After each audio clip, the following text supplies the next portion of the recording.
Hello students, so today we are going to begin lesson number 3 of unit 1, and that is classification of business activities.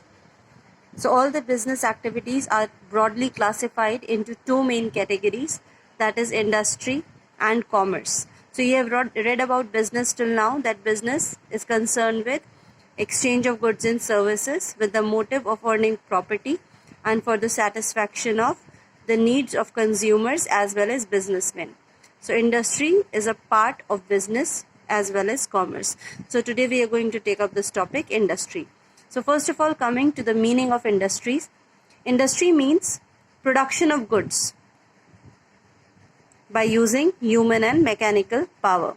It is concerned with changing the form of goods from raw materials into finished products. So basically industries are concerned with production of goods in which form utility is created by changing the good product from its raw shape or raw material into a finished product that can be used by the consumers. Industrial activities involved activities like growing, extending, manufacturing, etc. Some common examples of industries are cotton industries, coal industry, cattle rearing industry, etc. In industry, both types of goods are produced, consumer goods as well as producer goods. Consumer goods, you already know, the goods which are used directly by the consumers for their own use, such as bread, butter, cloth, etc. And producer goods are those goods which are used in the production of some other goods, such as machinery, equipment. So industry produces both type of goods, consumer goods as well as the producer goods. Now coming to the characteristics of industry. Economic activity, because it is concerned with earning money, that is why it is an economic activity. Then next is production. It involves production of various goods and services, means products are also produced as well as services. Services like advertising, warehousing, these are all services. Wide scope. Industry has a very wide scope, and with the help of science and technology, the scope of industries, their working area has become very wide. The next is creation of utility. Industries create form utility by changing the raw materials into finished products so that those finished products can satisfy the human wants. Economic development. Industries play a key role in the development of the economy by making productive use of natural and man-made resources. So you all know various resources are available in the nature, and these resources are used by industries for the economic development of the country. That is why industries are also known as the engine of growth of an economy. Then part of business. Industry is a major part of business, one of the major categories. Now coming to the different types of industries on the basis, first on the basis of activity. So we are two main bases we have. We have divided industry on the basis of activity and on the basis of size.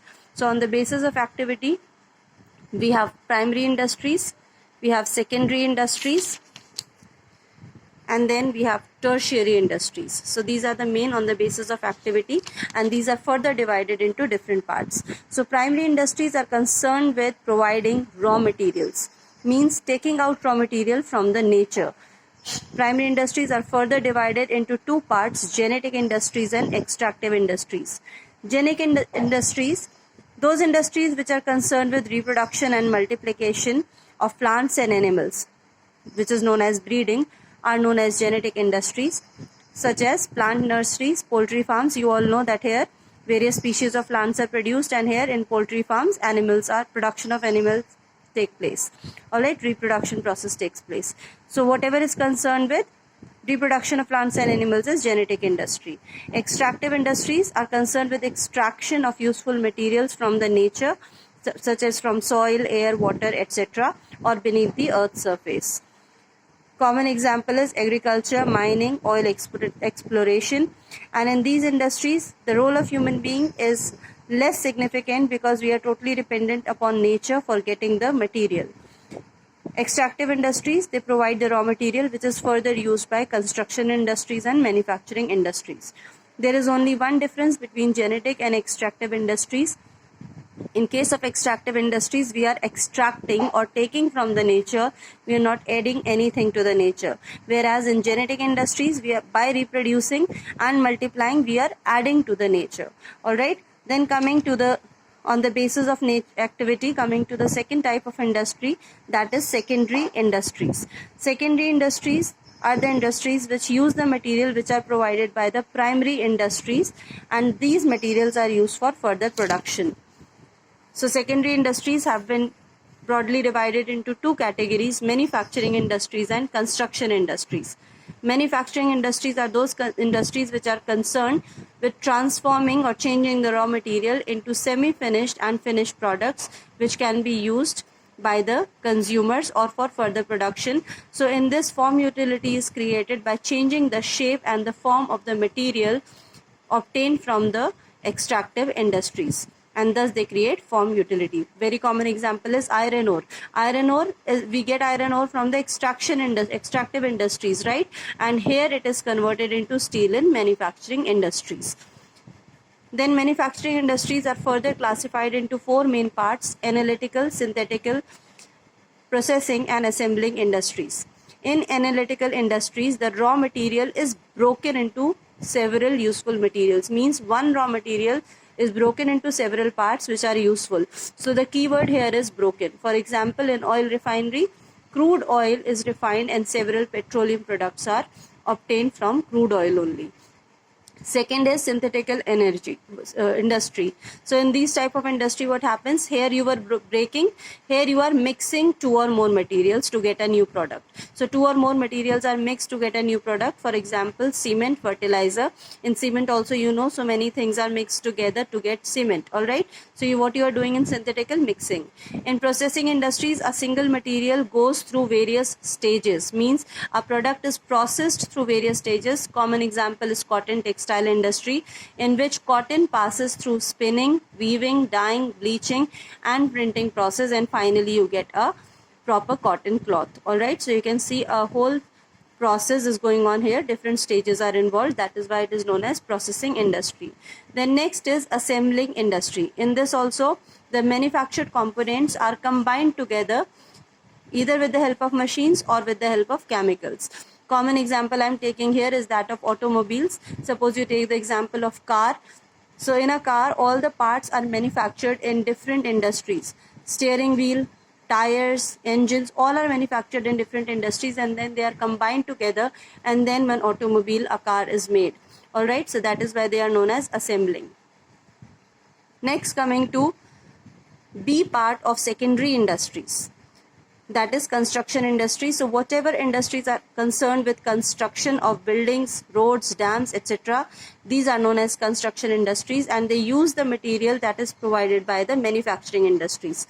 Manufacturing industries were using the material provided by the extractive industries, and construction industries are utilizing the material provided by the manufacturing industries such as bricks, steel, cement, etc. And they create the basic infrastructure. Infrastructure means the construction of building, roads, dams. These are all concerned with infrastructure. All right. So what is the main characteristic of construction industries? The products of these industries remains fixed at one place. It cannot be moved physically. Suppose you have constructed a dam, so it will remain fixed. You cannot move it physically from one place to another. Then coming to the types of next type, on the basis of, we are doing the first category on the basis of activity. So the third type of industry is tertiary industries.